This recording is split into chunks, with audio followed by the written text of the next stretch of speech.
Good evening, everyone. My name is Am Johal. I'm Director of SFU's Vancity Office of Community Engagement.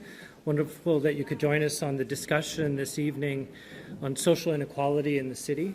I just wanted to begin by acknowledging that we're on the unceded and traditional territories of the Coast Salish people, the Musqueam, the Squamish, and the Tsleil-Waututh.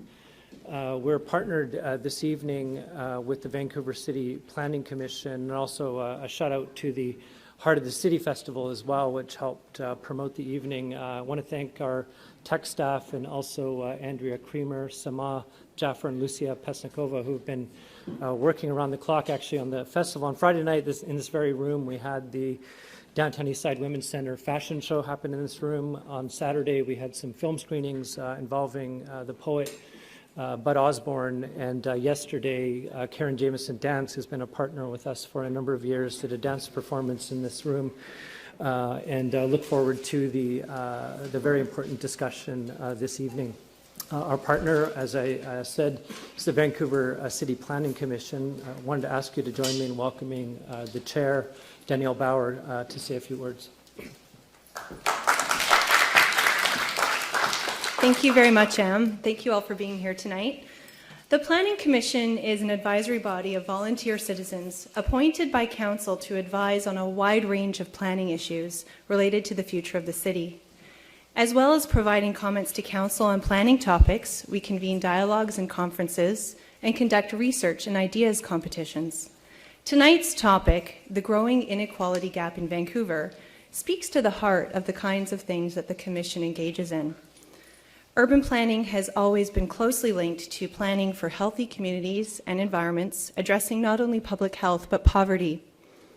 We are very pleased to be a co-presenter of tonight's panel discussion and are eager to hear your thoughts and ideas on policy directions for municipal governments to consider as they develop strategies to reduce the growing inequality gap. And so with that said, it's now my pleasure to introduce the moderator for tonight's panel discussion, Charlie Smith. Charlie has been editor of the Georgia Straight since 2005. He has a long and distinguished background in journalism and has been honored with numerous awards. Please join me in welcoming Charlie Smith.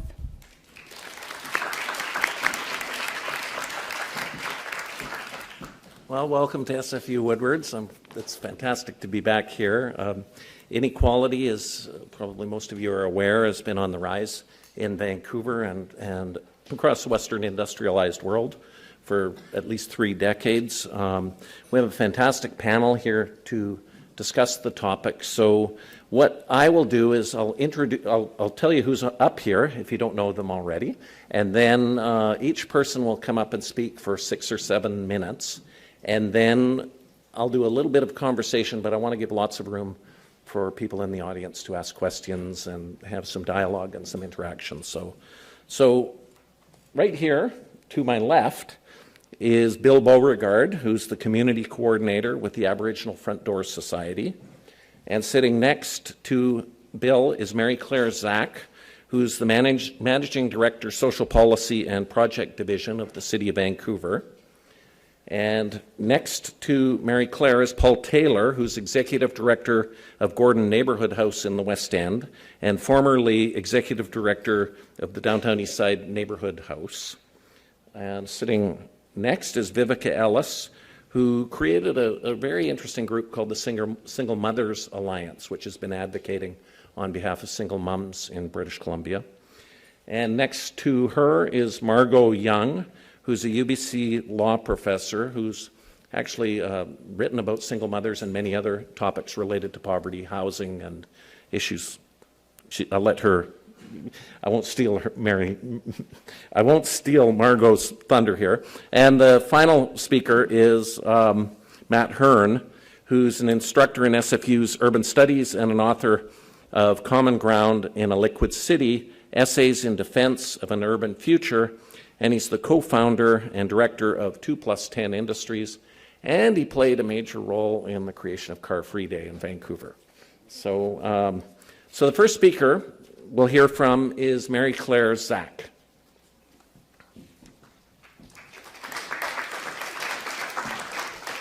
Thank you very much. Now, if I can just get this to work, then we'd be Is there any tech support? There he is.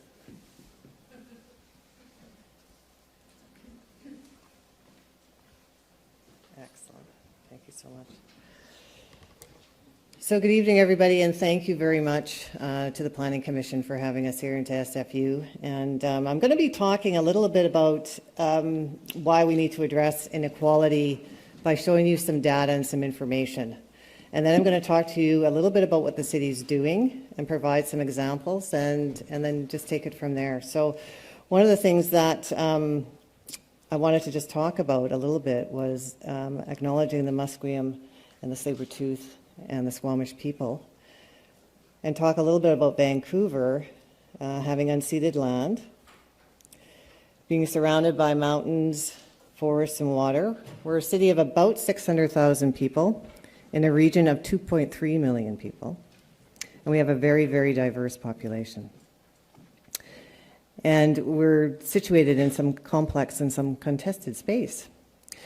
In terms of land area in the region, we only occupy about 4% of metro, so we're a very dense population. We emit about 23% of greenhouse gases. Our population is only about 26%, but we have 34% of the jobs here. So that means that more people come into Vancouver than go out.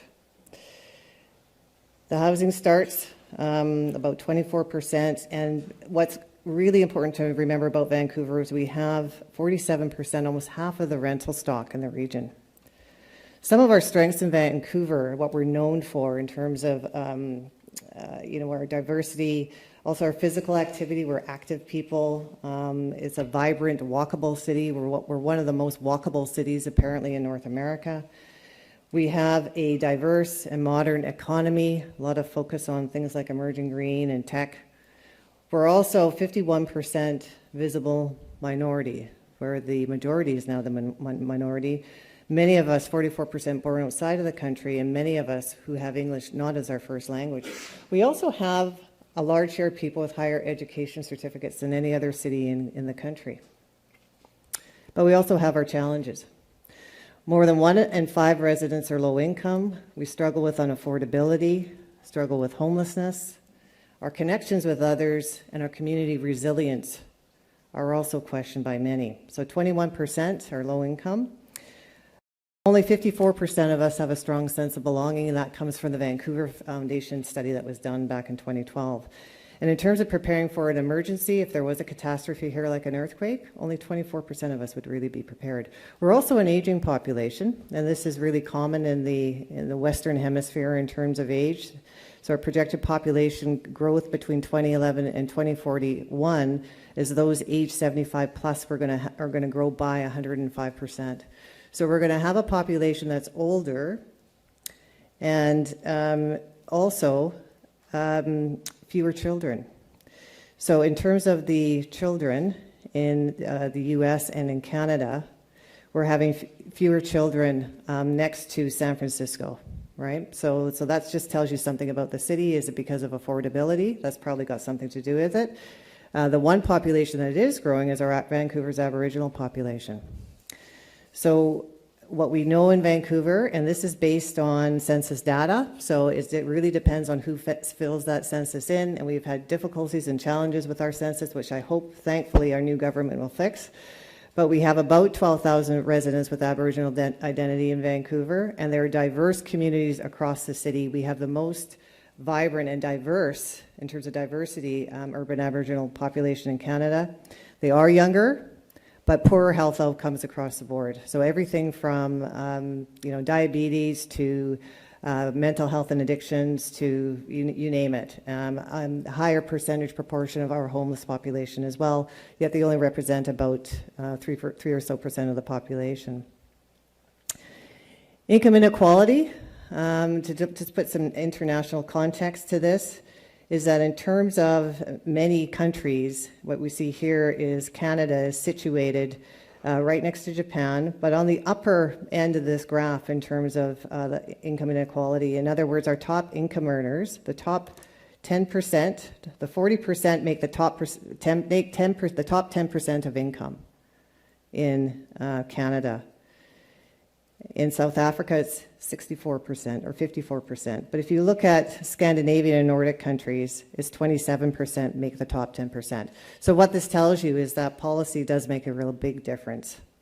Income inequality in Canada and British Columbia has grown over the last 30 years. That just shows you Canada is the red line here and BC is the yellow line.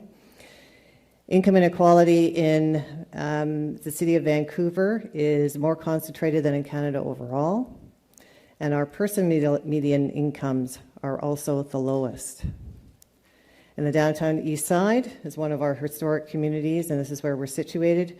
What you see is a strong sense of belonging here. Historic communities include our Aboriginal communities as well as our Chinese, as well as our Japanese communities form that. A very strong sense of belonging in the neighborhood, as I mentioned. High rates of volunteerism, and in fact, if you calculate or estimate the number of volunteer hours that are contributed by the community in the downtown east side, it far exceeds the amount of government funding going into the neighborhood. So that tells you something about the place. A very high poverty rate, about 60% of people in the downtown east side are low income, and there are definite pressures because of development for change here. So that just gives you a little bit of context about the City of Vancouver and why we need to do something, particularly, and we need strong leadership at the civic level. No longer Captain George, though. So the city's approach to sustainability is based on these three wheels, and this has been council policy for about 15 years now, that you can't go at just social and health sustainability, you can't just go at ecological sustainability or economic. These three wheels all have to be working together and working in tandem. So the Healthy City Strategy was adopted by Mayor and Council in 2014 as our umbrella strategy for health and well-being in the city, and I'm going to talk about that a little more. Our Greenest City Action Plan is our ecological strategy for ecological health in the city, and we have an economic action strategy as well. So these three wheels are really, really important for us to be resilient and to help us to address inequality altogether. It's not one or the other, all three. And the World Health Organization has identified 3 international threats to human flourishing. It's wealth inequality is one, chronic disease, and climate change is the other. So that, again, highlights why these three wheels need to be working in tandem and working together. So the Healthy City Strategy came about, as I said, it was passed by Council in 2014, and an action plan was passed just several months ago. And the whole vision of it is to be a city where we're continually improving and striving for the highest level of health and well-being possible. It's based on social determinants of health, which really acknowledge that it's not just your genetics that will predict or your wealth or income, but it's all of these things that will have an impact on your capacity and how those capacities, your capabilities can be actually utilized and realized in the world. This is a really big and diagram, but if you look in the middle circle here, these are 12 different, or 13 actually, different goal areas that we identified. And the goals are everything from a good start in life to everybody having a home, having the opportunity to feed ourselves properly, access to human services, cultivating those connections that we need with each other, having a place of belonging and inclusion, the ability to express ourselves. Those are the kinds of things. So they're looked at, those basic goods that all of us need to thrive and survive. The 3 basic tenets around healthy people, healthy environments, and healthy communities. And surrounding that are a number of actions and strategies that the city has already underway. A homelessness action plan, or a local food strategy. There's efforts to be a city of reconciliation. So there's a number of those. And some people will ask, why are local governments even engaged in this? Because in terms of our mandate with other levels of government, the mandate for health and well-being is really for the provincial and federal governments to be concerned about. But what we know in actual fact is that local governments are actually uniquely placed to provide leadership around health and well-being, because many of those social determinants of health are played out in your day-to-day life. And in your day-to-day life, you do things like go to the library or go to the rec center. In the day-to-day life, it matters if you have access to a bike lane, right? Or if you can walk from one place to another. So really municipalities have a really important role to play here. That's not to say that we don't need the other levels of government. And just from a really practical level, the city collects about, for every dollar in taxes, the city gets about 20 cents, and the senior governments get about 80 cents. For in terms of social programs, that's where we need their help and we need their support. So as I was saying, this slide just shows that how health is determined, about 10% on our built and natural environment, social and economic circumstances about 50%, only 25% in the healthcare system, and 15% of just biology, genetics, and where we came from. And in an urbanizing world, it's really, really important. We're one of the most urbanized countries on the planet, and that's where our leadership around this is really, really critical. The city also has, municipalities have tools to address inequality and social determinants of health. They range all the way from advocacy on one end to service delivery on the other. And in between, we have different kinds of policy or regulation around housing, around city planning, how we plan communities. A lot of partnerships. The Healthy City Strategy could not been, we would not be here with this strategy if it wasn't for the 30 or so partners we have at the leadership table for the Healthy City Strategy, the over 10,000 residents that we made contact with as part of the consultation process. So many, many partners, a not-for-profit sector, who really play a big role as civil society as well. So research and training is part of this. We partner with a number of research institutions. Infrastructure, I mentioned already libraries and our community civic centers, our theaters. All of these are really, really important for our well-being. We do provide some funding in terms of grants for both social and cultural, and some direct programs and service like our Carnegie Center, for example, would be one of those. We know we can't do this all by ourselves, and we don't want to. It's all about collective action and collective responsibility. What this shows roughly is where in each of those goal areas the city has a role and where there's a role for either senior government or others to play, other partners, whether they be foundations or residents themselves. So a good start, for example, healthy child development. Yes, we have some role in there, but there's also a lot of room outside the circle for other people to play. So in terms of a good start in life, this is why this is important. We need collective impact to address child vulnerability. The city is now, we're in the midst of creating 1,000 childcare spaces. But this tells you the vulnerability of children across the city. This is developed by UBC, and it's a longitudinal study. And basically, the darker the color orange, the higher the level of vulnerability in children. So there's a bit of an east-west divide here that you'll notice, just roughly, with the highest rates of vulnerability in the downtown Eastside Strathcona area. Feeding ourselves well. We've got a pledge to increase our local food assets by 50%. This is Soul Food Farms, and people might know, drive by Soul Food right by Terminal. This is an opportunity to create jobs for people, to grow food, to distribute food to markets, and they do amazing work, as do many other community gardens and urban farmers across the city. Around making ends meet, this is another one of the goal areas of the Healthy City Strategy that's really critical. These are new actions. They're just getting underway. The city has agreed to assess our steps into being a living wage employer and living wage policy, and hopefully inspire others in the city to do the same, to create a social procurement framework and community benefit agreements. What this means is when developers go to develop a building or an apartments and rental, is that we ask them to, at a minimum, hire at least 10% of people who are low income, those kinds of things. Building social entrepreneurship capacity. So we are a city of social entrepreneurs. We have the most social enterprises, I think, of any city in Canada. We've got, if you look at the Vancouver Economic Commission on their website, it says about 400. So we have a lot of capacity here, and how do we grow and build that?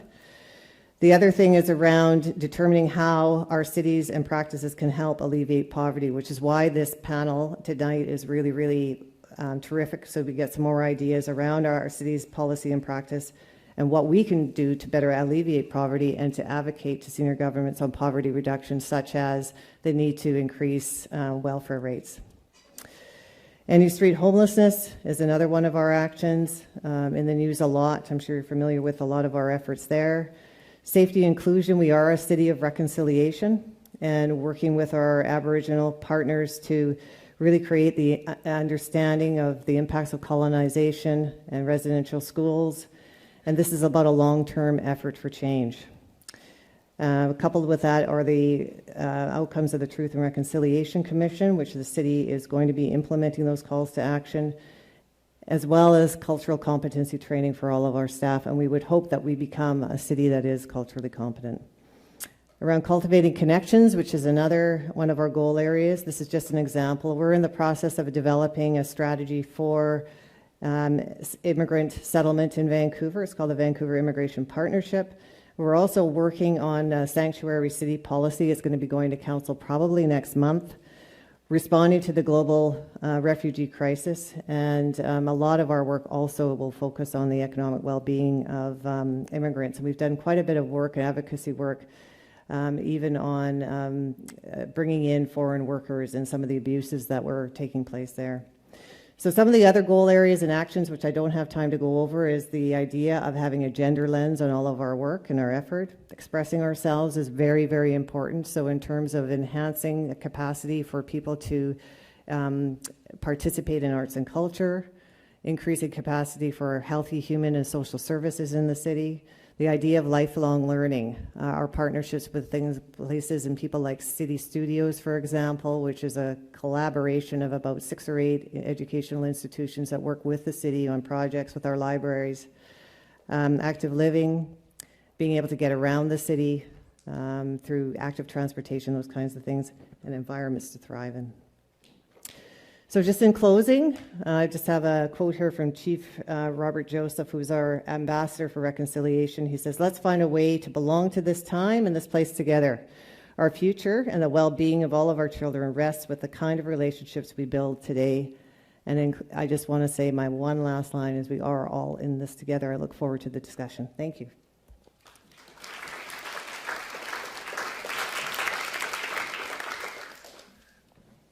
Thanks, Mary Claire. Our next speaker will be Margot Young, law professor at UBC.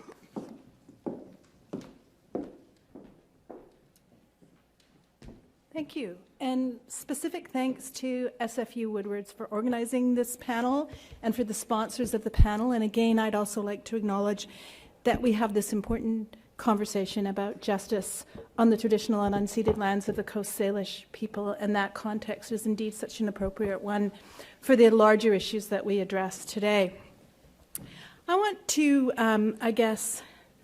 first I want to get my machine working.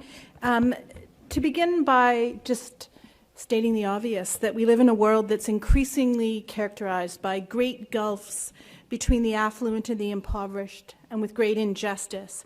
And it's this large concern then that we're taking up in this more specific or particular, more focused way tonight when we talk about inequality in the city. And I want to focus on the 2 pegs in that title. First on the idea of the city, and second on the notion of inequality, to unpack a bit those concepts that we've pulled together in tonight's topic. So let me begin by talking about our focus on the city, and I have 3 observations about this. First, as the panelists before me stated, we increasingly live in an urban society. Around the world, actually, but particularly so in Canada, where over 80% of the population lives in an urban environment. This is very different from the Canada of 100 years ago, where only 45% of the population lived in cities. So the urban, social, political, and economic landscape is really the circumstance that matter most immediately to the vast majority of Canadians. My second observation is that it might be that pragmatically, at least, the smaller scale that a civic focus lends gives a smaller scope to the issue of inequality. It makes resolution possibly less complex.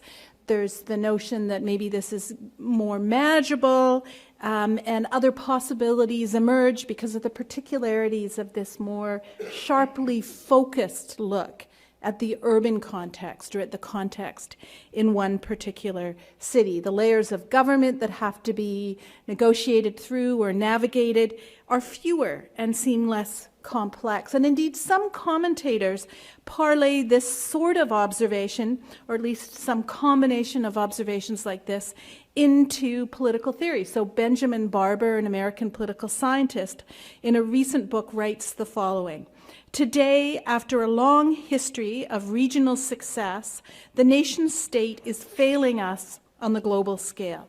The city, always the human habitat of first resort," and I'm not quite sure that's true. I think the Coast Salish who were here before us might want to add to that. But he writes, "The city, always the human habitat of first resort, has in today's globalizing world once again become democracy's best hope. The city is thus the future guarantor of our democratic and interdependent ideals. Cities are rising." And in this manner, then, Benjamin Barber hopes to see participation, which is local, joined with power, which is central. So that's my second observation, this idea that maybe politics are not just more manageable, but also better and more exciting at the city level. My third observation about this idea of the city is that cities really give us a very sharp place or perspective from which to view both the effects of 21st capitalism as well as solutions that are needed to the devastation that that form of capitalism has brought to our social and economic fabric. Social scientists across the academy argue that new economic and social orders have emerged through the dominance of neoliberal policies, and that these new orders of citizenship actually catalyze opposing ideas of what citizenship ought to look like. And when we focus on civic politics, we see this opposition very clearly, and we have an opening to sort of plot an expansion of the more participatory, inclusive, and just forms of citizenship that we would like to see in contradistinction to what we actually see right now in our neoliberal city and world.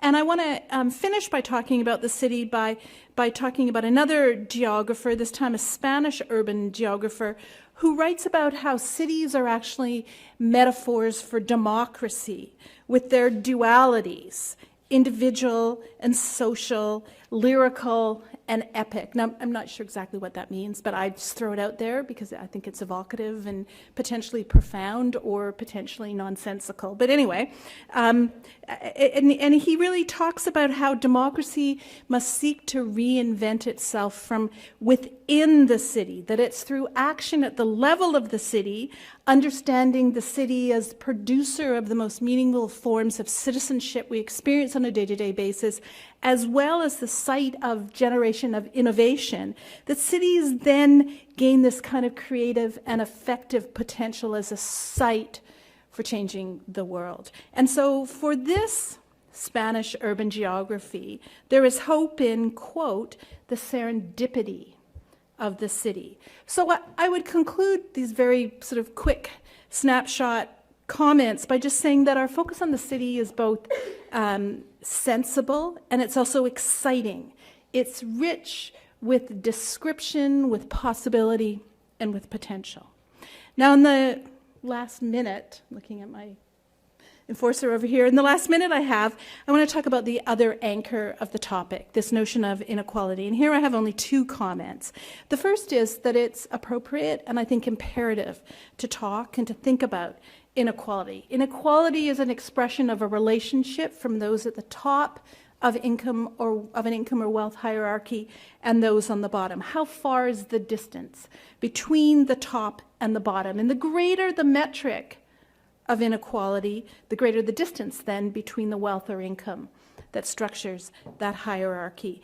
And this matters. Paying attention to this relationship matters because we care about social relations in the city, and inequality sets up very particular social relations.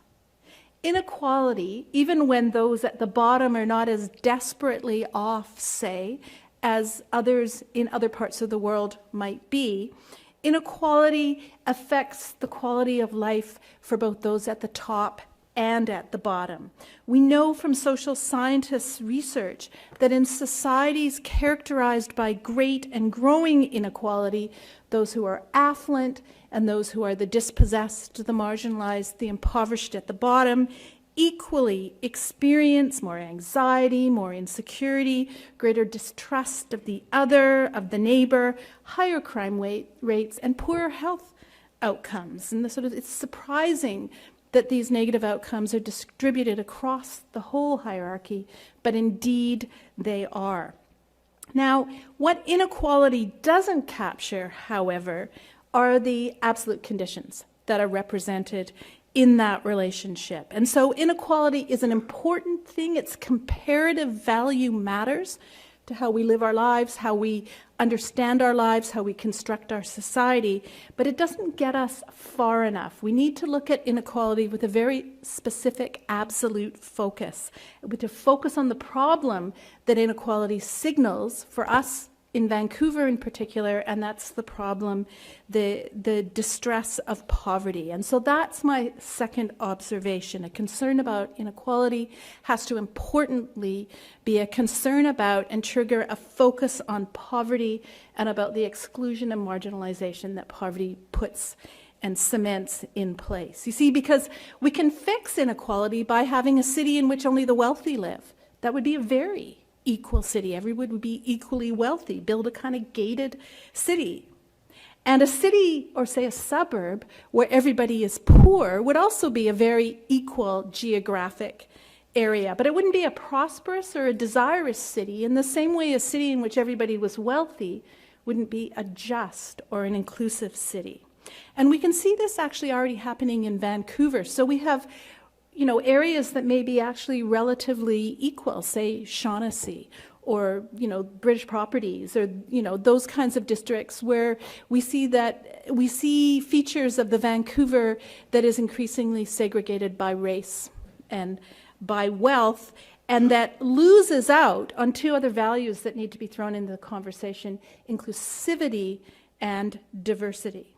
So a focus on poverty is properly a civic concern. Cities are where, to phrase Peter Marcuse, who is an American geographer, and I'm phrasing him badly, he said something like the rubber of inequality hits the road in the urban environment.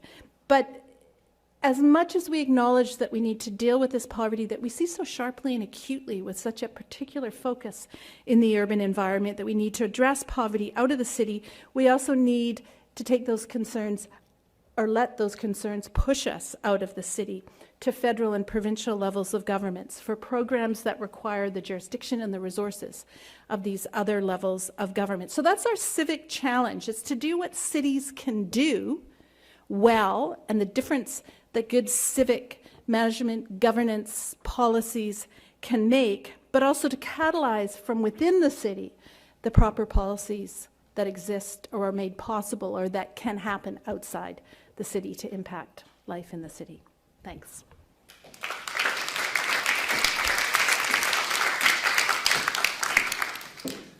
Thanks, Margot. Our next speaker will be Bill Beauregard, Community Coordinator of the Aboriginal Front Door Society.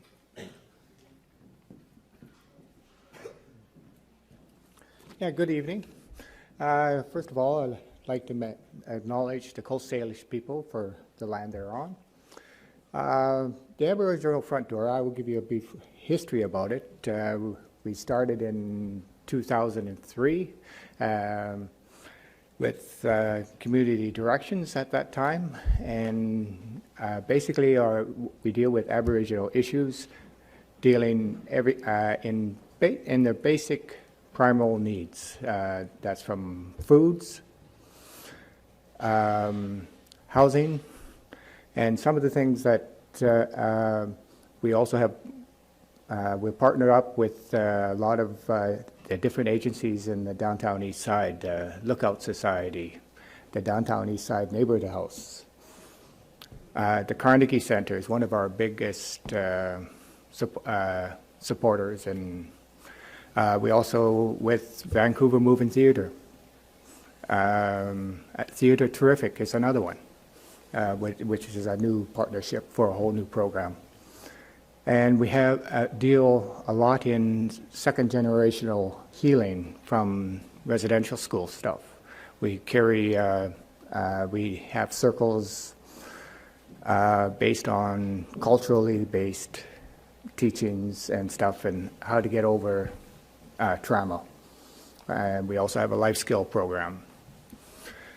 We also have a food bank program as well. That is another biggest issue is the food. People always seem to be coming in looking for food. And we never seem to have enough to give out. And some of the basic things they need is a sense of being, a place to go, a place to be able to go and feel useful. And that is the number one, you know, a lot of people say, give them jobs, give them jobs. Well, first of all, they got to get a sense of being to be able to cope at a job. And through that, it's through art, cultural art programs. We're trying to get them a sense of being and who they are. You know, like we're basically dealing with people that are lost from their culture, stranded from their families. You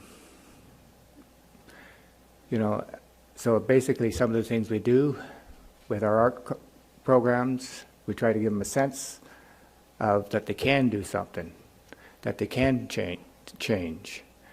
Try to find housing as best we can for them. Try to deal on housing levels. The Aboriginal Front Door sits on the Aboriginal Steering Committee. We also sit on MAVAC committee. Some of the things that we would like to see happen for equality is basically some of the land be used in the downtown Eastside, given back to, for we can build our style of housing. We need safe houses for one in the downtown Eastside, especially, where we can house people on the street, ladies, working ladies on the street, not always working ladies, but abused families. We don't, when the problem we have now, every time somebody comes running in our door, 4 hours, and we still don't have a place, and we end up normally sticking them into a family home or a friend place, or try to find a place for them as a temporary measure.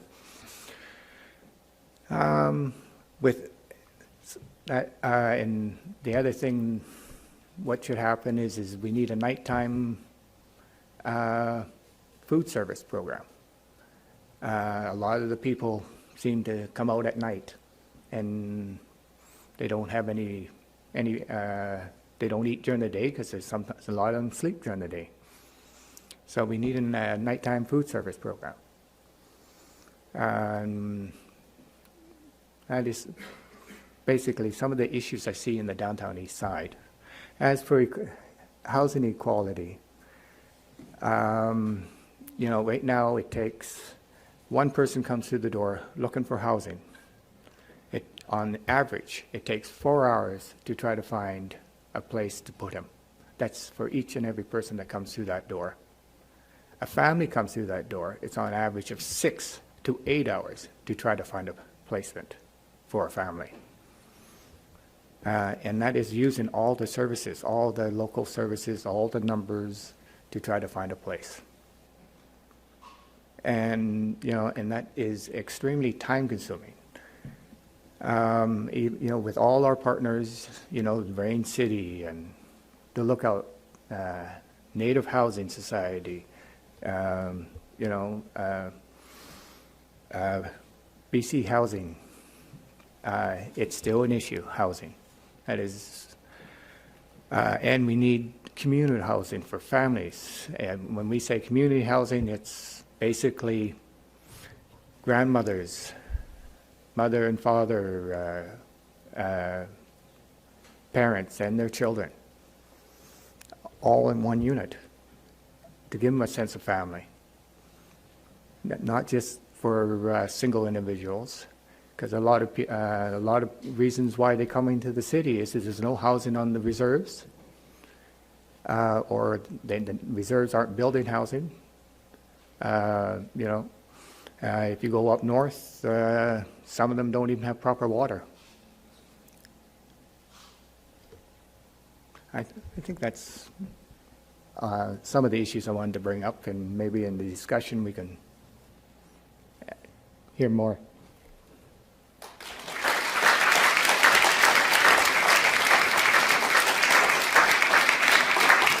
Thanks, Bill. Our next speaker will be Paul Taylor, Executive Director of Gordon Neighbourhood House in the West End.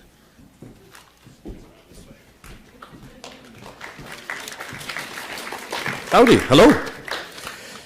So I should preface this. I have horrible handwriting. So I've been making some notes. So if you see me looking at this sheet of paper and I'm kind of befuddled, it's because of my horrible handwriting. Please bear with me. So social inequality. It's largely about money. So I want to talk about some of my experiences, or not so much my experiences, but some of the things I've observed through working both in the downtown East Side and in the West End, and kind of what our traditional what our historical community responses have been to poverty, where they missed the mark, and how we could be doing a little bit more. So what does social inequality in Vancouver look like for those who aren't benefiting? Well, we see for people who are on social assistance, people who are working on a minimum wage, or just simple income levels that aren't keeping pace with the cost of living in Vancouver. We're seeing people with increased financial pressures, and we know that that causes a whole host of other challenges for folks. But at the root, we're seeing people struggling to find the food that they need, to find the housing that they need. I think about the folks on social assistance. This has been my context. I was raised by a mom on social assistance. And I think about BC and social assistance in BC. And not everyone knows that the maximum amount of money that someone on social assistance can receive is $610. From that $610, $375 of that is earmarked for housing.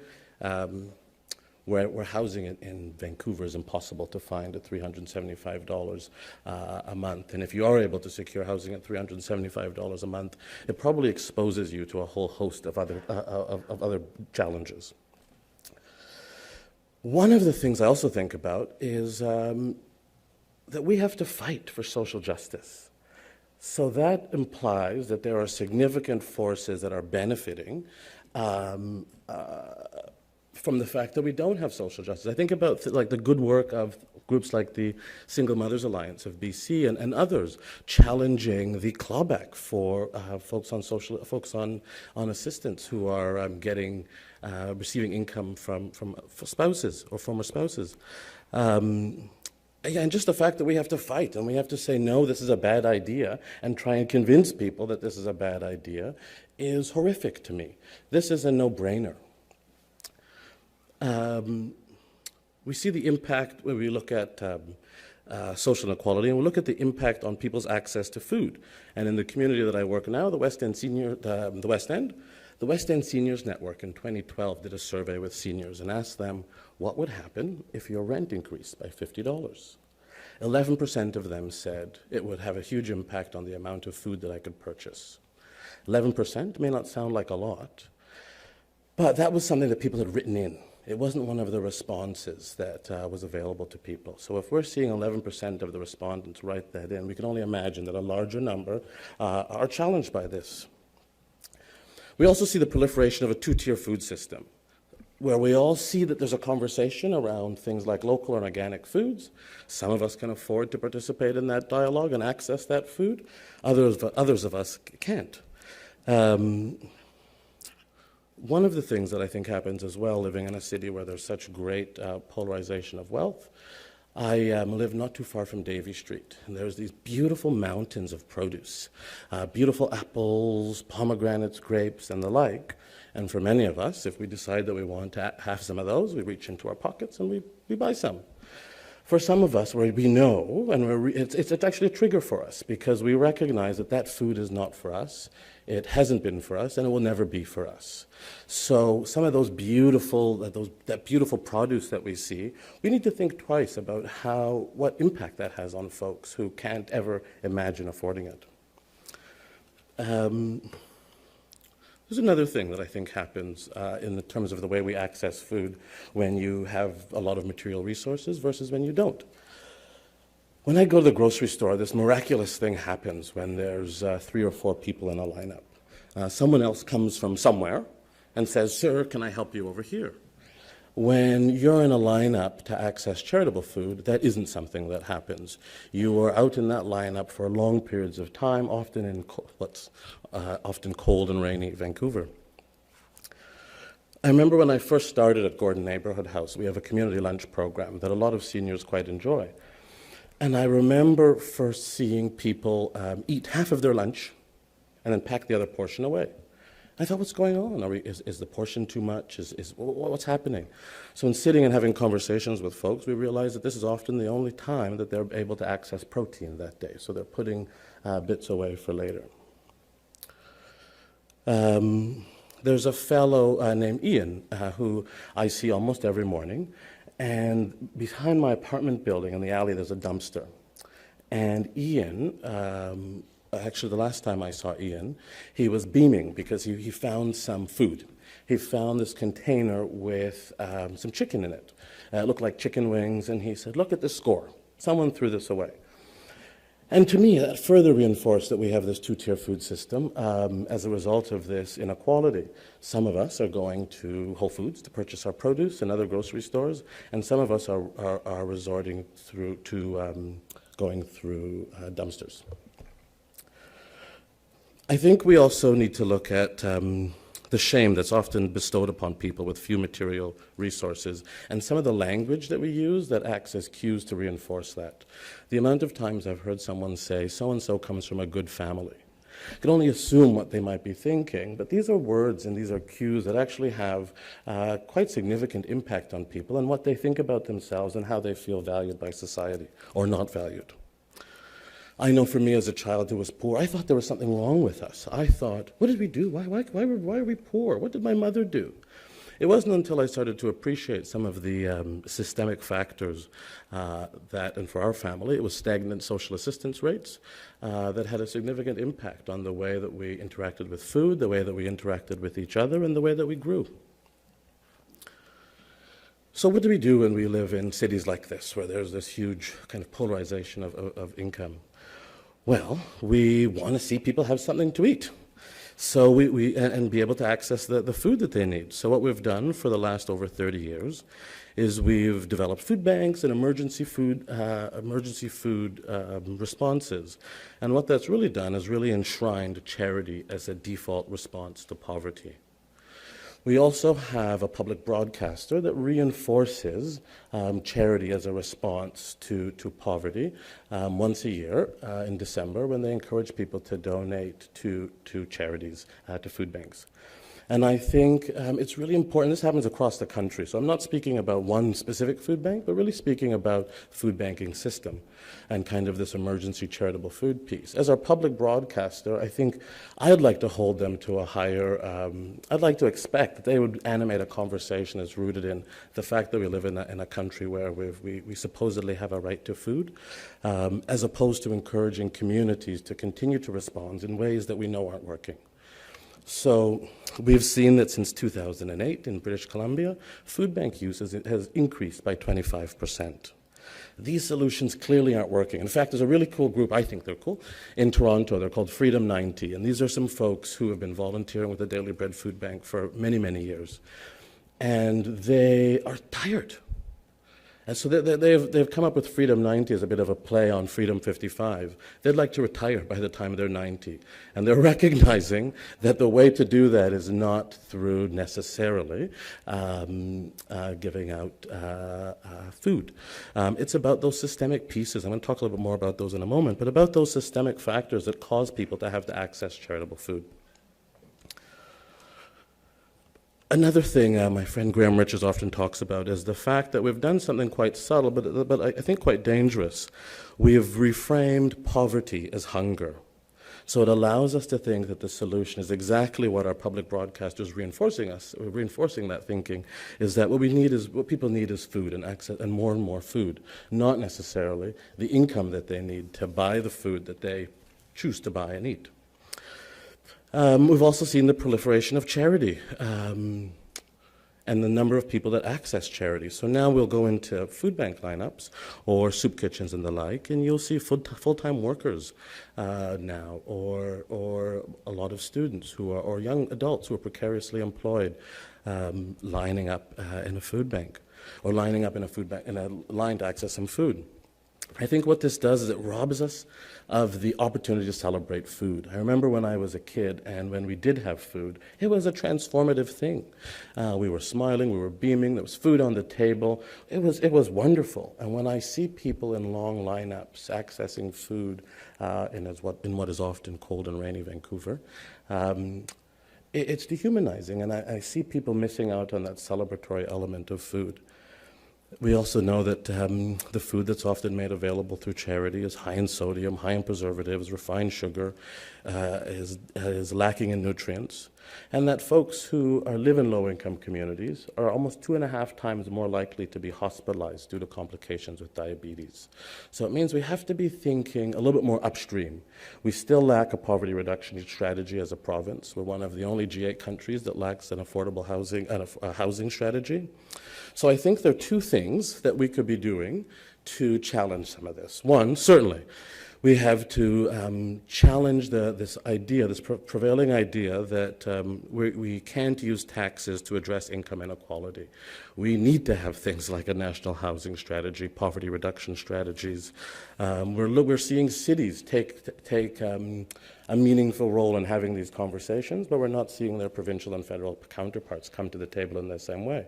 The city where I'm from, Toronto, has just enacted a poverty reduction strategy. So we're seeing people want to do something about this issue. We're seeing cities try and come to the table in addressing some of these really complex issues, but we're not seeing our provincial and federal counterparts do the same. I think there's another thing that we often don't talk about that is not so much something the city can do or the government can do, but that we can do to challenge one of the things that I think holds social inequality in place, and that is the distrust of the poor. I was learning about how welfare works in British Columbia. I was kind of astounded to learn that the portion that's allocated for housing, $375, that gets paid directly to a landlord. When I get my paycheck, no one says to me, let's take a portion and let's make sure it goes to your landlord. I think when we have things like soup kitchens and food banks and the like, well, I should acknowledge that it's members of communities trying to find solutions, trying to do something to feed their hungry neighbors. But what happens is, I think we have kind of often folks donating food or money to middle-class folks that run organizations and decide how those donations get distributed, as opposed to looking at raising welfare, things like that. I think I've often heard people talk about how they feel, I don't want to give money to that person who's just asked me for money, who's on the street, because I don't know how they're going to spend it. Well, again, when I get my paycheck, and I'm sure many of us that get paychecks are fortunate enough to get paychecks, no one says to us, you're not going down to the liquor store, are you? Or you're not going down to what have you. So I think this is one of the things that we really need to have a conversation about, the distrust of the poor, if we're really going to get at the root of some of these issues. And there are lots of ways that, I could outline a bunch of them, but lots of ways where I think we've really enshrined a distrust of the poor. But I want to switch it up a little bit. I work at a community organization, and I want to kind of talk about what could be the role of food banks and what could be the role of other community organizations to help shift the dial on some of these complex issues. Well, I'm delighted to see Deborah Littman here, the lead organizer for the Metro Vancouver Alliance, because that's a model that's really excited and engaged me. It's about, instead of taking our cues from policies that politicians have identified as priorities, it's embedding in our practices deep listening in the communities in which we work to identify the issues that are important to them. The Metro Vancouver Alliance, through their listening campaign, engaged thousands of people across Metro Vancouver to kind of understand that. What are those issues that are important? And there were 4 issues that emerged as the most important for folks: housing, transportation, social isolation, and poverty. What then happened is these groups, research action teams formed, where people dove into those issues and engaged people and shared their experience around all of these issues and came up with their own agenda, and then put it to politicians and said, yes or no, will you support our agenda? So I think one of the ways we need to also, one of the things that we can do is look at the way that policy emerges, what direction it flows, and whose agenda it really is. Lastly, I'm going to echo again, we have to have our provincial levels of government and federal levels of government really coming to the table with resources and a firm commitment to challenge social inequality in our cities and beyond. Thank you.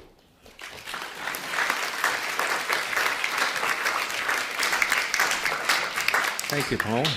Very thought-provoking. Our next speaker is Vivica Ellis of the Single Mothers Alliance.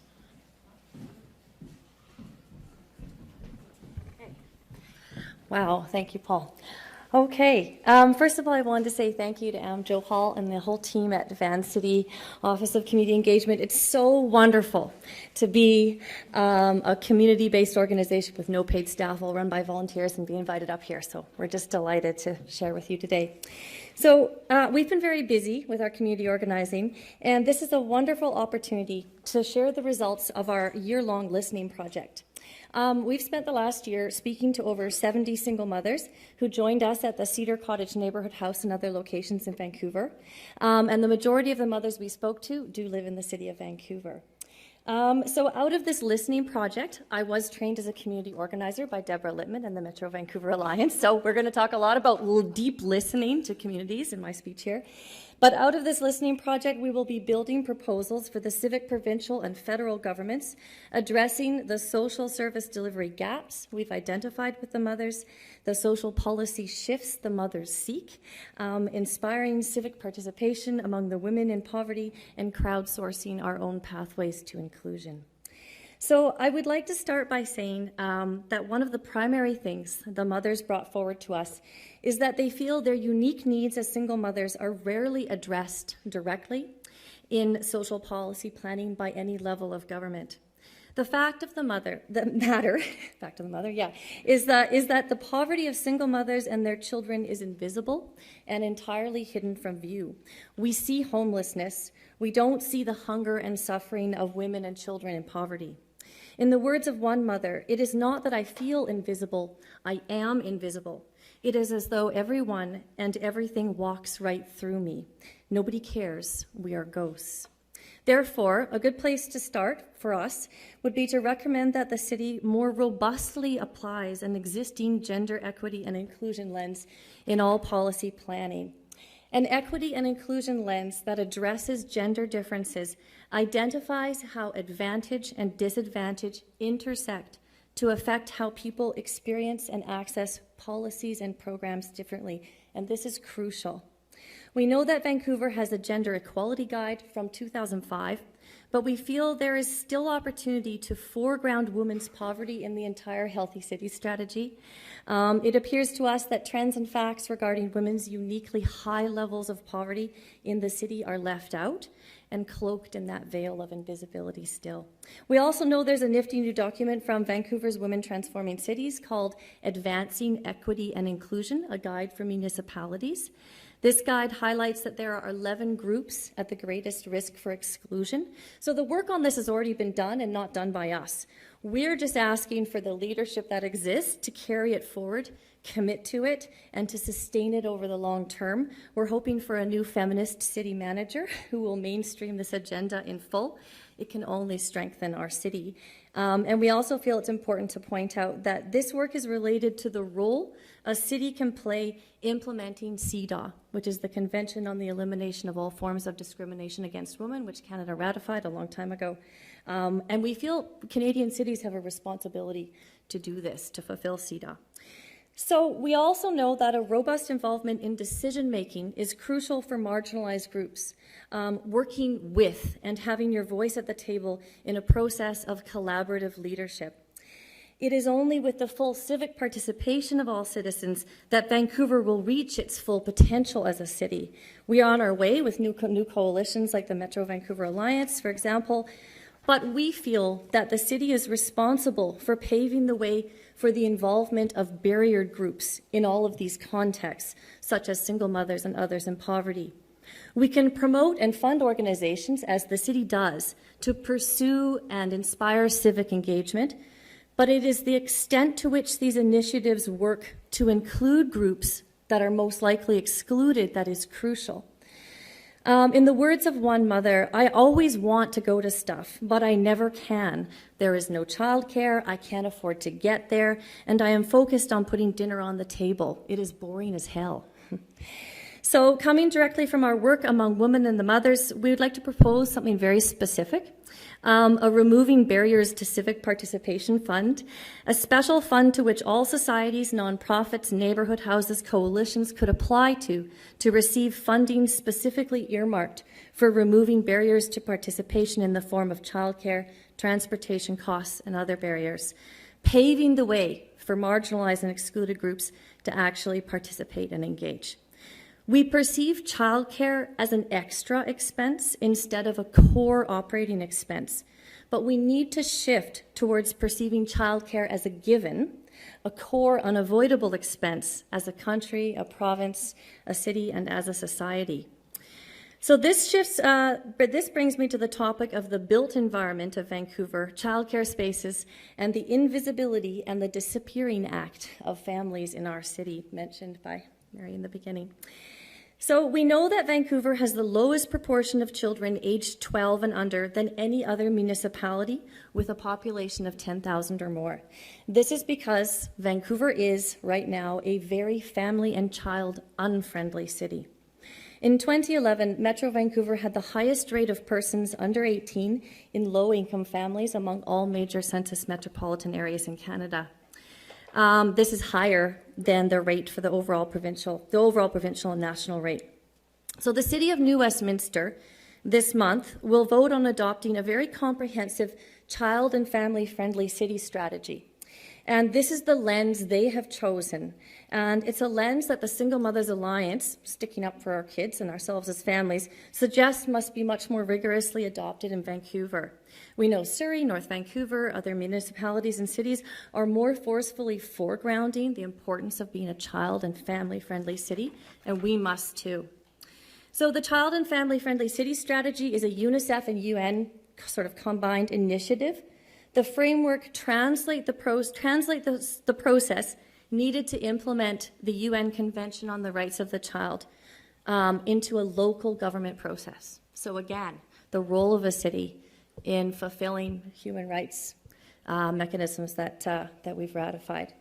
So one thing noted from the mothers that we want to bring forward is that, based on this, we welcome kids at home, and I think single mothers know this because you're always stuck with your kids.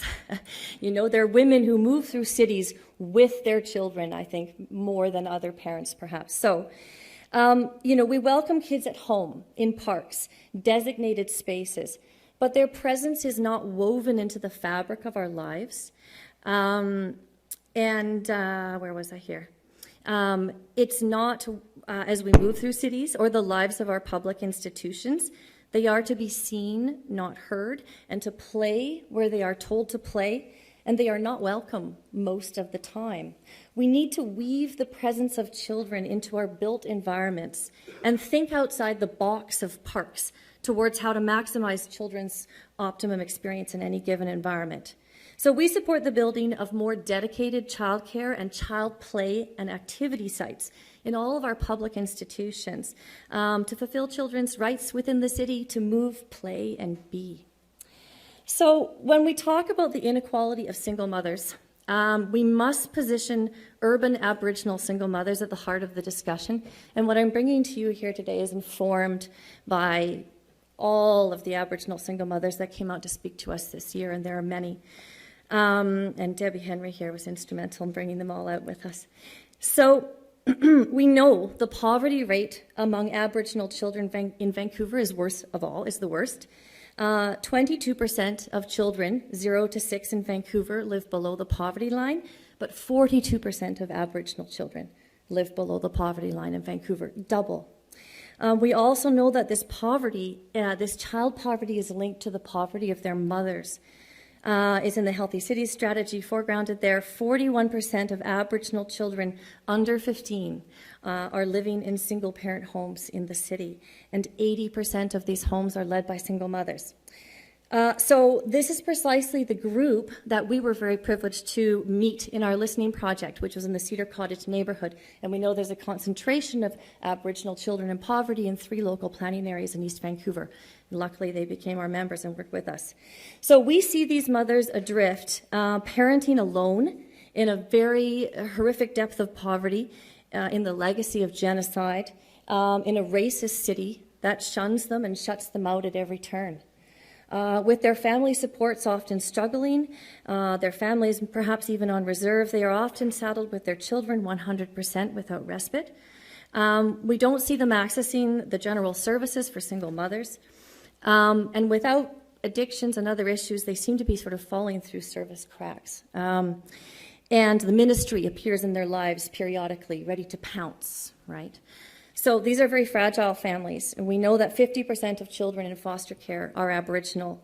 So these women in our organization are doing all they can to access school, to work, to transition off welfare, to do whatever it is they can to raise their children in Vancouver, but it's like the deck is just stacked against them. And they're in the greatest depth of poverty that I've ever seen. So they need more intensive targeted support than they are currently receiving, and we suggest a convening of partners to identify the services needed for these mothers and children right now. We know the city launched an initiative, the social service amenities, in July, and we think that there's an opportunity to really address this urgent need for these single mothers. So on the topic of housing, one of the things all the mothers in our organization share is dire housing challenges, as you can imagine. So I'd just like to share an image of women and children piled up in cruddy one-bedrooms throughout Vancouver. We have a very serious hidden underhousing and overcrowding problem, and it's one of those things that only an organization like us, other service providers on the ground, can really see, because we can't count it. How do we know how many single mothers are crammed together in studios, one bedrooms with beds up the walls and people sleeping in bathtubs and everything you can imagine? So the kids are on bunk beds, the moms are on floors. You know, we have pull-out couches in the living rooms. It's a nightmare. We know a 2-bedroom is extremely expensive. They're completely out of reach for pretty much everybody in our organization, unless they're in a co-op or BC housing or Aboriginal housing. So, for example, a single mother in a subdivided house in Kitsilano with a kindergartner, they share a bathroom with all the other male tenants in the house. That's where she bathes. That's where her child bathes. Not exactly optimum. So we propose that the city intensify quotas for 2, 3, and 4-bedroom housing stock across the board. We feel this is crucial. One of the important things to address here is that all of these single mothers, these parents in poverty, are living in buildings where there is not one neighbor that they can borrow half a cup of milk off. And this is well documented by the Vancouver Foundation. It's foregrounded in the Healthy Cities strategy, the social isolation. And one of the things that's really important to remember is that when they analyze the different forms of housing and the degrees of social isolation, the rate of people reporting that they never chat with their neighbors was twice as high in rental apartments. So the majority of single parents live in the very worst form of housing you could possibly imagine for them as vulnerable families that are already socially isolated, exactly the opposite of where they need to be.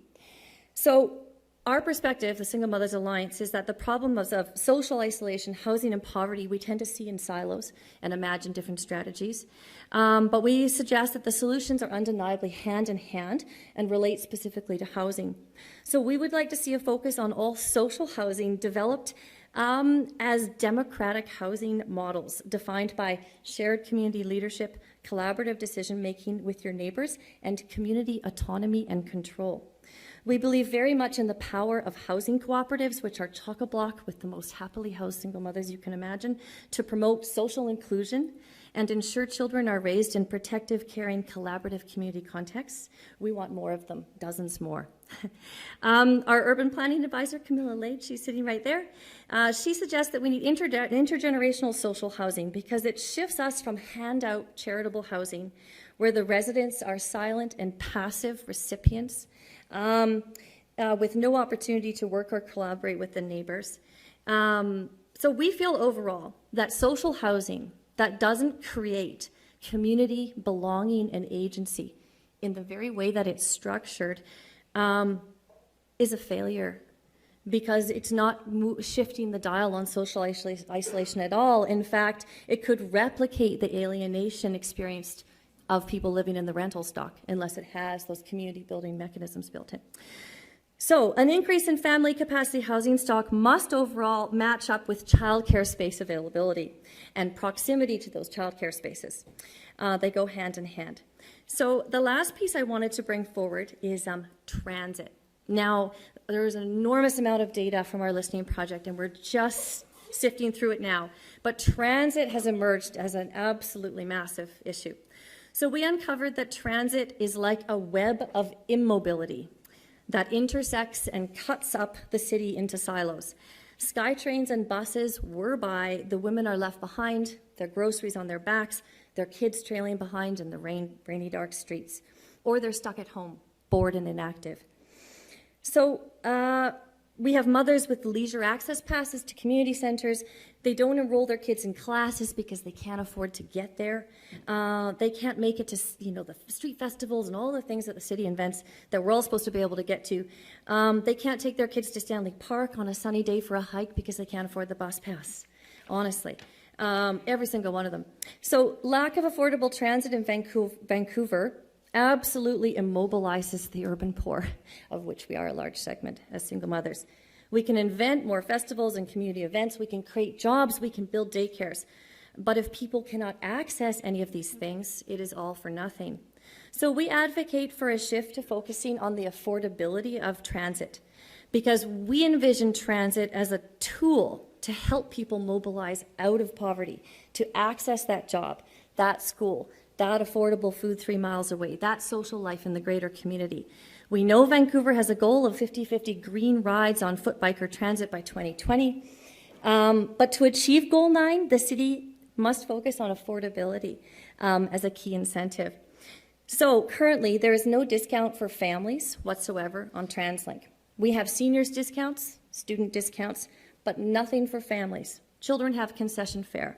Everywhere else you go in the city, the mothers are like, I get into the swimming pool with a family pass. I try to get a family, nothing on TransLink. So for a single mother and her 2 school-aged children who has to take her children to the school on the bus, it's going, or to the food bank or to the doctor, she's going to have to pay $200 a month for 3 bus passes. So that isn't happening. So what happens is those on income assistance really have no chance of accessing transit. They hoard bus tickets. Majority of the women in our organization are on social assistance or disability, so we have a lot of knowledge of this. They hoard bus tickets from the social service agencies, and then when they run out, they just simply don't go anywhere. Or they save them for the doctor or the dentist. So the listening project feedback specifically asks for affordability measures within TransLink for parents and children. We propose a family bundle pass, a discount for one parent to use at a time with 1 or more children. It would make transit so much more affordable and would also entice all of their parents to get out on transit. So we ask for the city to play a much greater role advocating with senior levels of government for greater TransLink affordability overall. So these are just some of the key things that we want to bring forward. Thank you for listening today.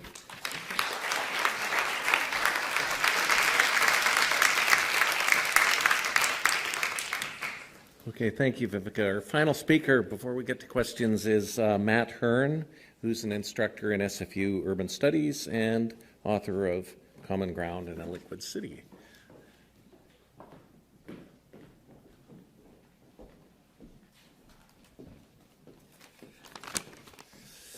Well, thanks, you guys. Thanks for your time tonight. I'd like to start and acknowledge that we're on unceded and occupied Coast Salish territory, the traditional territories of the Squamish, Musqueam, Tsleil-Waututh, and Stolo folks. Thanks a lot for having us. Also, thanks again to Am and to Andrea and everybody from SFU for City Planning Commission for putting this on, and thanks to my esteemed panelists and colleagues here for so many articulate and thoughtful words. So thanks to each of you. When I was asked to speak, there are so many different ways that I could imagine approaching the topic and so many different perspectives. But thankfully, these good folks have spoken to many of them. So I'd like just to really briefly insert 3 quick submissions for your consideration here. The first one is that, of course, and everywhere in Vancouver, it's essentially impossible to separate discussions of inequality from discussions of land and property. And very often those conversations tend towards affordability discourses, which are all right, in my opinion, but largely inadequate. The root of our current landed aporias has to return to the fact that this is Indigenous land. And any concern with settler disparities or inequities, with home prices, with who gets to stay, who gets to leave, under what basis, all of that has to be historicized within the context of very recent and ongoing colonial rationalities. Accumulation by dispossession is locked into this city's DNA from its very outset. It's how we settlers come to be here, and I mean that generally, but I mean that specifically here tonight. And I think that we have to account squarely for that history of colonial dispossession if we're ever to think legitimately and fairly about unwinding narratives of spectacular inequity. And towards that, I would say that facing Indigenous claims to land is not a peripheral issue. It's not an ancillary concern. It is the logic of dispossession and displacement that underpins all our thinking in this city about property and about sovereignty, about wealth and about land, both implicitly and explicitly. And any and all discussions of inequality, in my opinion, need to be rooted there. That's my first submission for you.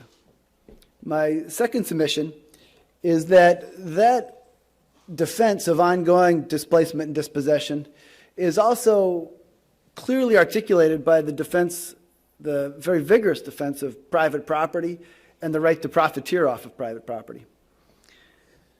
The logic that gives permission to wildly differential extractions of individual wealth from the Commonwealth is deeply connected to those histories of dispossession and displacement. It's not just speculation, it's not just profiteering. It's the fetishization of property, of turning land into commodity that pits neighbor against neighbor, renters against homeowners, settlers versus Indigenous folks. And it's that all of us stuck in a wild scramble to commodify that which should never be commodified. If we're going to talk about inequality, we have to talk about the decommodification of land. That's my second submission. My third submission is that in this particular context, in what is maybe the least affordable city in the world, we have to be thinking about inequality broadly. We have to be thinking about it regionally, I would say. And like virtually every city in North America, we are encountering a very pronounced and very unexpected suburbanization of poverty and its corollary, which is the racialization of the suburbs. Vancouver's constant and relentless march towards inaffordability and housing prices and rental prices has forcing all kinds of working class, poor, refugee, immigrant, and racialized folks further and further out to the periphery of the city. out to the edges where economic marginalization is exacerbated by physical marginalization and social isolation. And I've been spending huge bulks of time over the last year and a half out in Surrey. And what I've found is that in that milieu, there is an incredible amount emerging there. A huge amount of really surprising and really interesting social organizing. And I've come to see, although it took me time, and it took me some time to learn how to see properly, all the possibilities and potentialities that are rooted in suburban locales, particularly in Surrey, from my experience.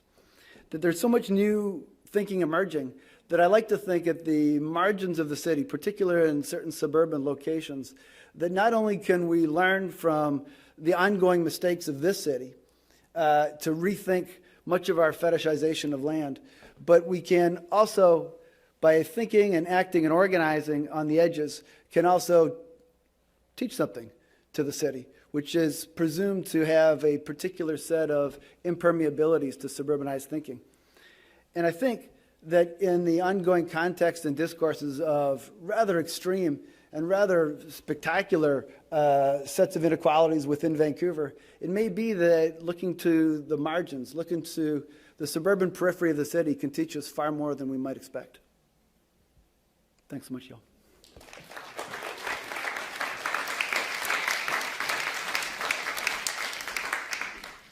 Thanks, Matt. One of the things I find interesting when you look at the history of Vancouver is the role the city has played in tackling some major problems. So you look at the arms race and the protests that we had going over the Burrard Street Bridge and the role that played in mobilizing in cities around the world in terms of mobilizing the politicians like Ronald Reagan and Gorbachev at Reykjavik in 1987. You look at the city in terms of drug addiction and the mobilization we saw in Vancouver in the 1990s that, all the crosses put out in Oppenheimer Park and changing people's attitudes toward drug addiction and looking upon it as a health issue. I can remember Lynn Kennedy as a city councillor about smoking and trying to change people's attitude towards smoking. And we saw Vancouver actually lead the world in driving down the smoking rates and changing the thinking about that. We saw Julio Montaner change, and his team at the BC Centre for Excellence in HIV/AIDS turn HIV into a chronic disease, which was mind-blowing in the early 1990s. We saw First Nations with the Walk for Reconciliation in 2013. Absolutely astonishing in Vancouver. I remember Chief Robert Joseph telling me, well, we're going to get 50,000 people out there. And I said, I kind of laughed and I thought, like, it's wonderful you're doing this, but I think you're being a little naive. I don't think that's quite possible. And sure enough, it was pouring rain and there were 70,000 people walking across the viaducts.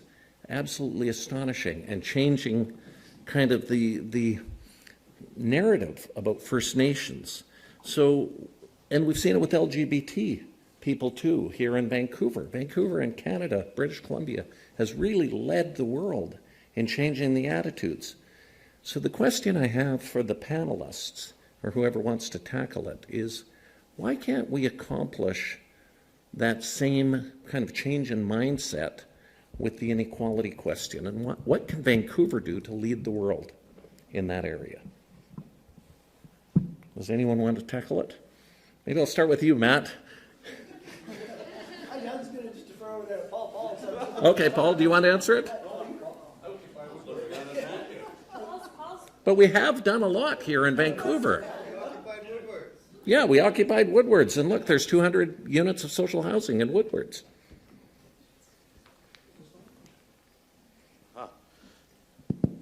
I think it, because it benefits quite a few people.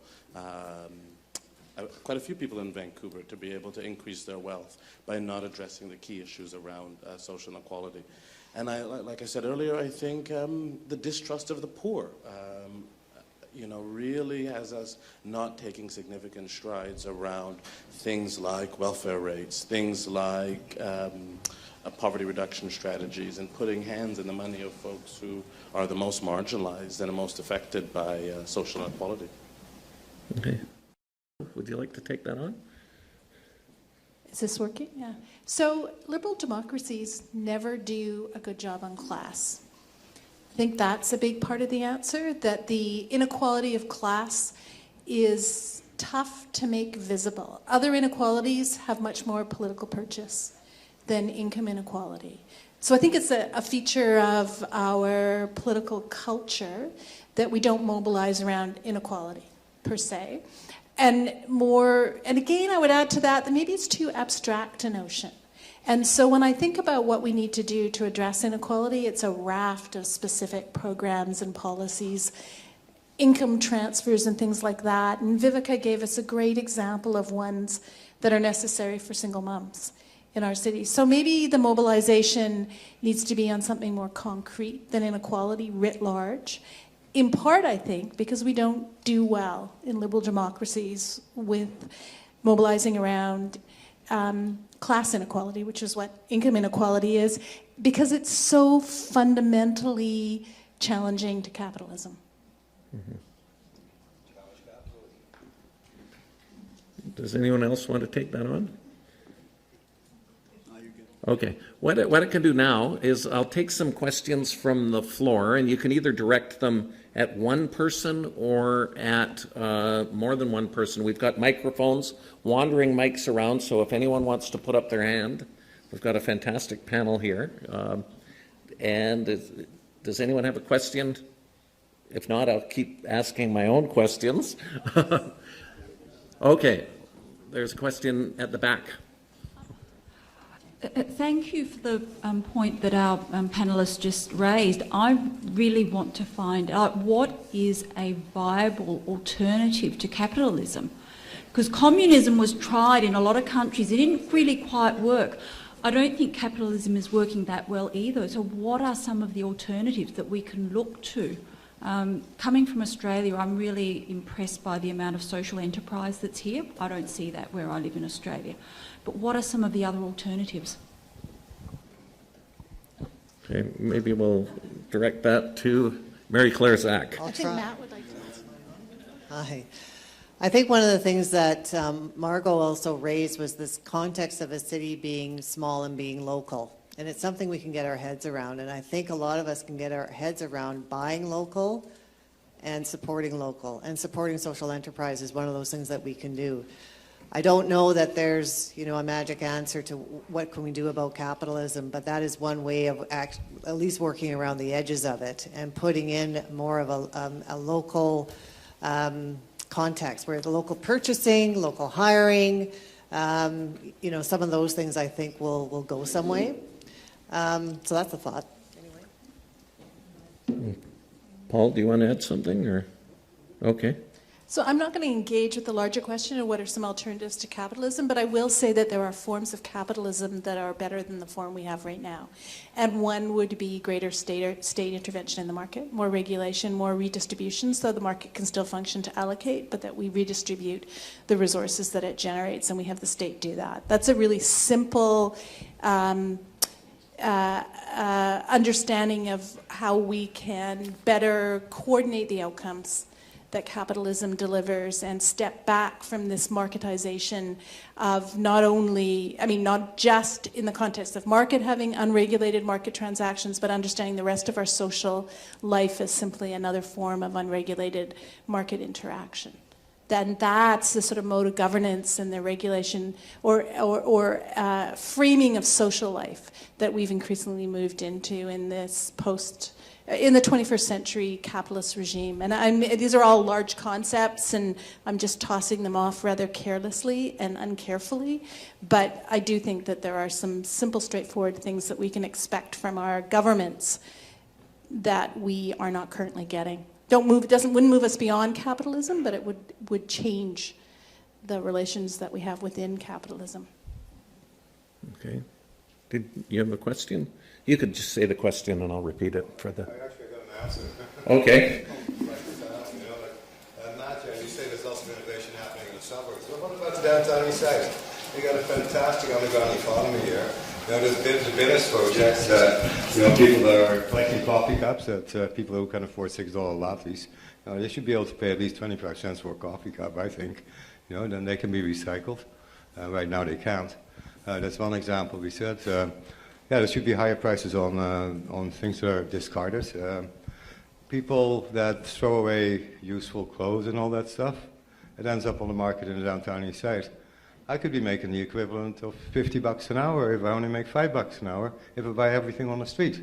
So that's a really good example of a local economy where we're actually doing something good for the environment. And there's all kinds of examples. Like Mary Claire said, there's more volunteer work being done here than there is money coming in from the government. Sorry, I'm getting a little excited here. Don't wave the cup around. I got one of these lousy coffee cups. I should have a screw cup on it. Yeah. Go with that. Okay. Anyone else have anything they'd like to add or any questions? We have roving mics over here and over here. Okay, we have a question from the gentleman back there.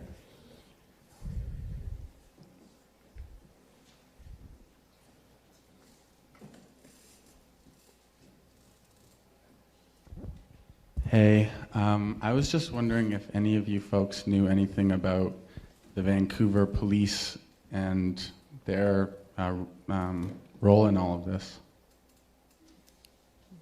In terms of inequality? Yeah. Okay. Does anyone want to tackle the role that the police may be playing with regard to inequality? Okay. Okay, yes, Paul? I think in a lot of ways we've criminalized poverty, and the police are often in place to reinforce that.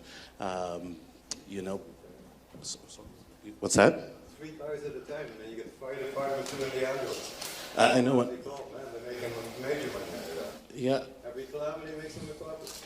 There you go. Yeah.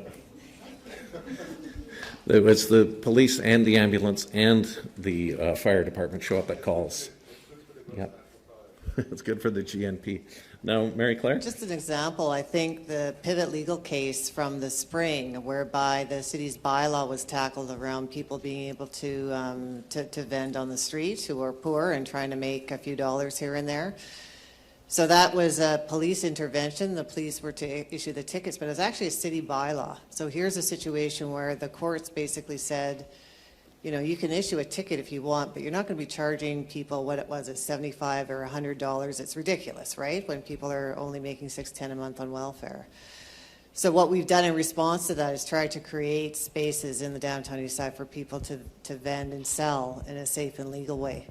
But that's, there's an interesting relationship sometimes between the city and policing, and policing is part of the city. But I just wanted to raise that as a way that, we talk about criminalizing the poor. The police were acting because they're trying to follow a city bylaw, and the city didn't bother to change the bylaw either, so we ended up taking it to court. But a good thing happened out of that result, right? So anyway, that's just a comment on that. Okay, we have microphone over here and a microphone over here. Okay, and a question for the woman over here. Hello. Hi there. Good night, and thank you so much for your presentations. I have a question in terms of the dynamic that the city is forced to play with the provincial and federal governments in the context of childcare provision. What role is the city of Vancouver playing right now or can play to increase the availability of childcare spaces, given the fact that it is primarily a provincial responsibility? I'll take Yeah, this. well, you're the childcare person of the city, so or at least under your department. So what we're doing now is, the city has capital money that it contributes to childcare on a yearly basis. So over the next 4 years, we're committed to building 1,000 childcare spaces. And that's either through our own capital, as well as what we extract from a developer who wants to develop and build condos or an apartment. We say, okay, if you're going to do that and build the housing and social housing, we also expect that there's going to be a certain amount of childcare. So that takes us some way, but it doesn't take us that far because that is a drop in the bucket compared to the actual need for spaces. I think there's thousands of families who are needing childcare. And the other issue that we have is the affordability of childcare. So paying for an infant and childcare is $1,200 a month. And the subsidy that welfare pays for a single mom, more typically, won't cover those costs. So she's going to be having to make choices of having her child taken care of, maybe not in a regulated place, maybe not where it's safer, those kinds of things. So there's all kinds of areas where it's really, really challenging to play. We give small grants, so does the province, they give some small grants as well. What the Liberal government has done, we really need a federal strategy. They have a statement that says that every child in every region should have access to quality and accessible childcare. So to do that, they're going to have to really put some money behind that. We don't know any of the details. And the other thing that I think people should be aware of in the Liberal platform is a commitment to work with cities. And a lot of people have taken that to mean infrastructure, to mean things around roads and transportation. And I would suggest that it also means social infrastructure. So we really should be lobbying for that as cities, to have our children and our families taken care of in a way that's accessible and affordable. Okay, we have roving mics. Oh, is someone else going to add? Yep. Do you want to? Oh, okay. Okay, do we have, is there a mic out? Yeah. Oh, right here. I'm Right. sorry, I didn't see it. Yeah, sorry. One of the barriers I think that we've found over and over again to people working on these issues is the divisions that people find themselves in. So various groups work together in a campaign, but often that's not general. You get people that are divided against each other or just simply not in the same reality, not sharing their common interests or their common concerns. So I'm curious what steps various people on the panel have taken to bridge some of those differences. In Metro Vancouver Alliance, we found differences: faith communities, non-faith community, academic, and those are often barriers to people actually working together on these common issues. Well, Vivica and I have worked together on these issues. So, you talk about the Academy meeting with and working with the community. I think there are a lot of examples, and in fact, SFU Woodwards is a great example of that in some of the work. Pardon? Yeah.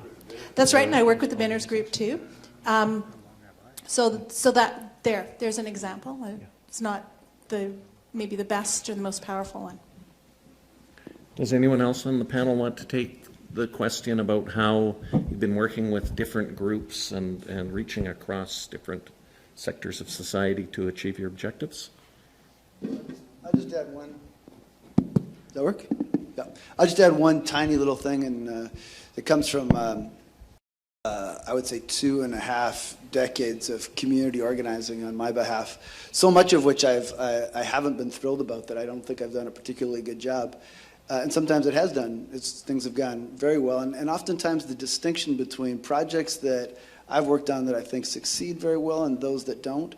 And I think I'm going to echo Viveka here to say that there's something around the capacity for real listening, for taking a huge amount of time, a vast amount of time to be able to reach out, to go and talk to people in their places of work, their places where they live, places, their neighborhoods, rather than expecting people to constantly come to you. And that's a lesson that took me some time to learn. And I'm still trying to figure out how to learn it more rigorously. But I think that project of listening, and I was super impressed with your project. So to hear about it, I think that's what comes to my mind when you ask that question. And Viveka, are you doing anything you want to speak to how you're trying to get your message out to people who might not have an understanding of the experience of your members? Mm-hmm. As an organization, we started in this climate of sort of audits and crackdown by the federal government against federally registered charities that were particularly pursuing advocacy, anti-poverty advocacy, Canada Without Poverty, David Suzuki Foundation, CCPA BC, CCPA federally, all audited. And so, we made a very specific choice to remain a nonprofit so that we could pursue the advocacy that we wanted to do. And one of the things that we found we started it with in a very collaborative fashion. So we joined the Metro Vancouver Alliance.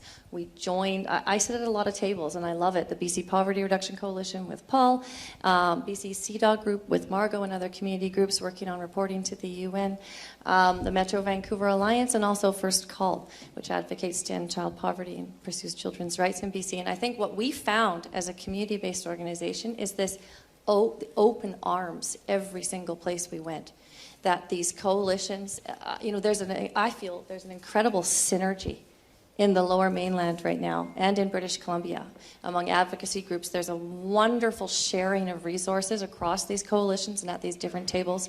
And there's a lot of the same people at the same tables. I mean, now we're in the sort of more so feminist groups. But what I would say is that this willingness to listen to what we were bringing to the table has been fantastic on the part of everybody, to create a space for us the same way Vancity has and AM has tonight. So, I think the reality is that it's very, very hard for community groups to get funding, to survive, to exist, and to do the work that they do. And that's where we need, more initiatives to ensure that community organizing can actually take place, and then to bring that lived experience to those tables, because I find those tables actually thirsty for that knowledge.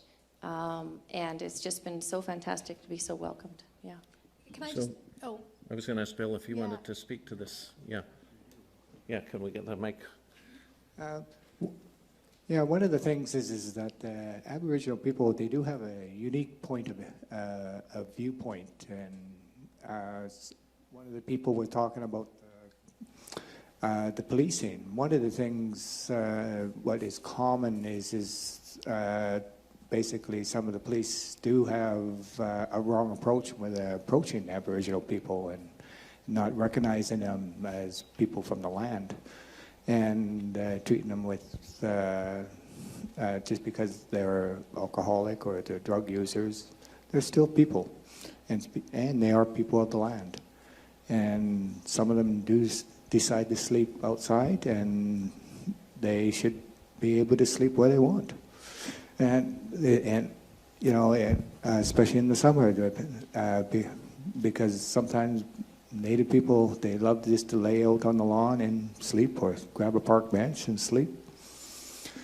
And, that should be their right to be able to crash where they want.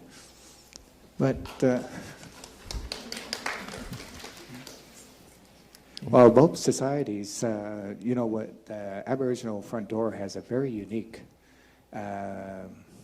partnerships with all. We get to sneak peek at all the different societies in the downtown Eastside, especially with the shelters and some of the different housing aspects and some of the other programs. And if we didn't have those partnerships, in the downtown East Side, we would always be a useless society, because we rely so much on our partnerships with with the neighborhood house and Aboriginal shelter and Native housing. Just some of them. The food bank is another big one of ours that we partner with, and so they supply about 15% of our food to give out and handle people to hand out to people for it. The other thing is the transit issues. Like a lot of our elders can't get to us or get to the food bank. One, they can't carry it all, and two, we are the closest place they are for them to come and get food. They just have to. There's 3 big towers right close to us, where they all seem to live, and they all sort of congregate to our facilities to get their food,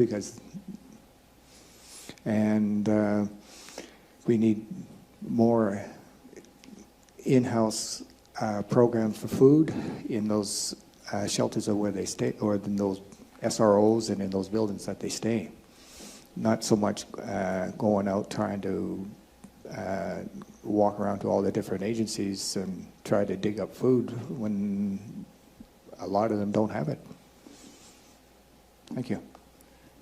And Paul, you wanted to take this, and then we'll let Margot have her say. Sounds good. One of the things I love about neighborhood houses are they're place-based. So one of the things we did working alongside the food bank, working alongside Whole Foods, local churches, as we brought people together with, West End residents, brought people together with an interest in kind of understanding what are we what are we doing around people's access to food, and how can we be doing it better? What does food security mean in the West End?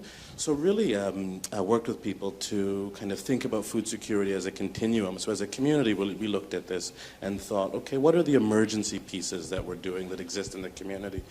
Happen to be the place where, as a community, we spend the bulk of our energies, but also looking at what are the capacity building opportunities, whether it's around farming or cooking, and then thirdly, the systemic change pieces. And that's where we saw a lot of people really yearning to be involved in a conversation, to really do something that shifted the dial and not, simply did that, simply to shift the dial. So that was earlier this year, and we went out and thought, okay, how are we going to increase our capacity to kind of have those conversations, and sought out some funding to allow us to bring on a manager of our kind of community food programs to continue that dialogue with our community and think about how do we use our food assets, how do we leverage underutilized food assets, and how do we kind of, further to Deborah's question, there are a lot of things when we bring people together that we might not agree on. Well, what we found is we can not agree on those things outside of our meeting or get together, but there are some key things that we do agree on. So really making an intentional focus to put some energies towards advancing the things that we agree on, we can really get a lot accomplished. And Did you want to add something, Margot? Yeah, I was going to say that I think that the collaboration and coalition building that happens in civil society is really tremendously rich. And Vivica, you gave a good example of how just from your perspective, you have all these tentacles out into the different groups. But I did want to note that there are three really significant difficulties to that. And the first is resources of both the financial kind and the time kind. So my experience in working with activists from the community is there's never any money to print the report, mail the report, do all those sorts of just logistical, pragmatic things that need to be done, and that everybody is so busy because they have so much on their desks, and that it's really hard to find resources of both those sorts to do work effectively. The second problem is it's hard to get purchase and have the governments listen to what you're doing at both the federal and the provincial level, and that's been a real struggle for the last 12 years or 10 to 12 years, particularly with the federal government for the work that I've done with people like Vivica around women's equality issues. And the third problem is getting the mainstream media to pay attention to you and to carry the information and the expertise and the experience that you want to share with others. And that's why we depend so much on the alternative progressive press to help us really make much more effective and penetrate more broadly than just our own communities, the sorts of projects that get so really superbly done by the activists and the community groups that I've seen. Thank you. Okay, we have time for one final question, so if it's a good one, that would be even better. So, okay, question, well, the microphone will come over to you.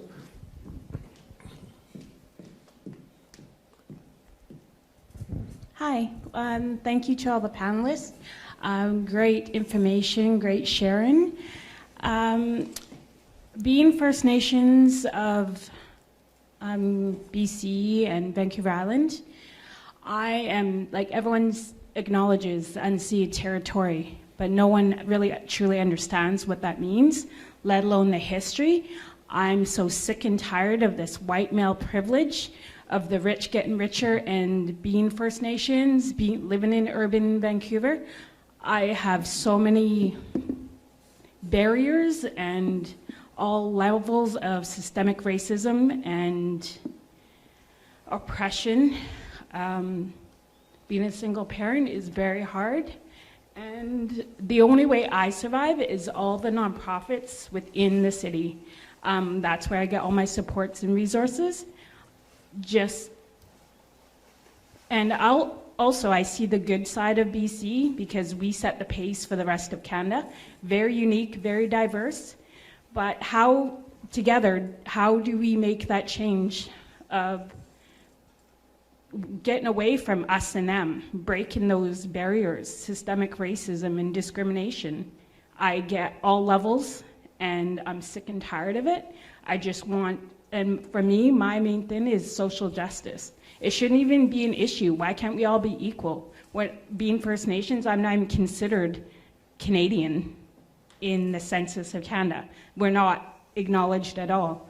But yet here everyone says unceded territory. What does that mean to any of you? Okay, does anyone want to take that on?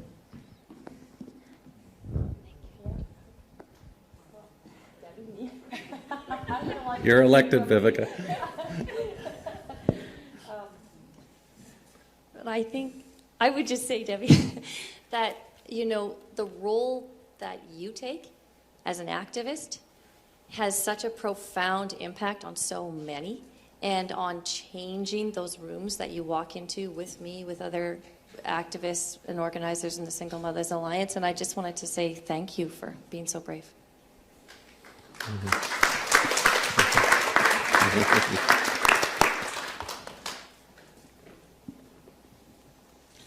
Well, one of the things, unceded, but basically, as a Native person myself, the way I see it is in our culture, we share the land.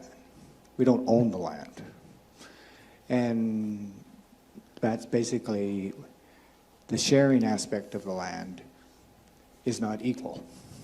Right now, Aboriginals do not have the share that they should have for the land. And that's, so unceded territories means to me is that it's not owned by anyone. It is shared, and no one's put the seed into the land, basically. I guess that's sort of like a little story there. Thank you. Margot? So I think that's a really excellent question you've asked. And it's something that worries me because I feel that the acknowledgement of the unceded traditional territory that so many of us make when we begin to speak, and I did tonight, and I routinely do, risks becoming just rhetoric. And that I feel it's important to make as a courtesy and also as a political framing about the systemic injustice and the injustice that surrounds us as we go about our daily activities.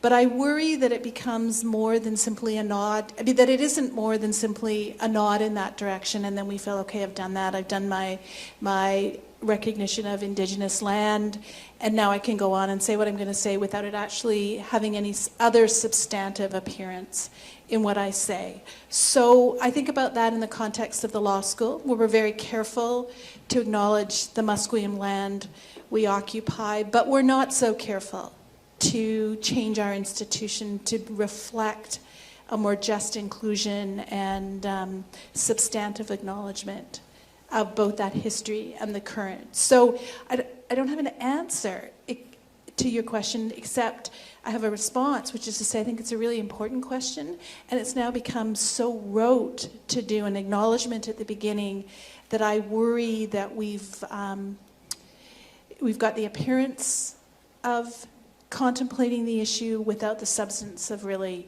doing so. And I take that to be an important piece of the comment you made. And so really, I think that's something to think about. Okay. And did you want to answer this too, Mary Claire? I thank you for your comment and your question. And I think to Margot's point, we've declared ourselves in Vancouver as a city of reconciliation, but that too could be risky if we actually don't push the institutional changes that we need to make in terms of hiring practices, in terms of the training, in terms of us being all culturally competent and knowing the history and understanding that, and understanding what you said, what does unceded actually mean, so that we all deeply understand that. So you've got a very, very good point. I think we all run that risk, and I just want to thank you for making the comment. And I think there's a great book out there I can recommend by John Ralston Saul called The Comeback. And it's about First Nations really doing amazing things in Canada, in business, in the arts, in academia, in government. In the last election, we saw a record number elected. So there's a lot happening. And it may not be visible to everybody, but it is happening, and it's really accelerating. And change can happen very quickly, as we've seen in lots of other areas. So we can always hope for the best. I want to thank everyone for coming out. I really appreciate you taking time out to come to SFU Woodwards, which I included in the Best of Vancouver and the work of Johal, who's doing a fantastic job here and helping to educate people, and his team.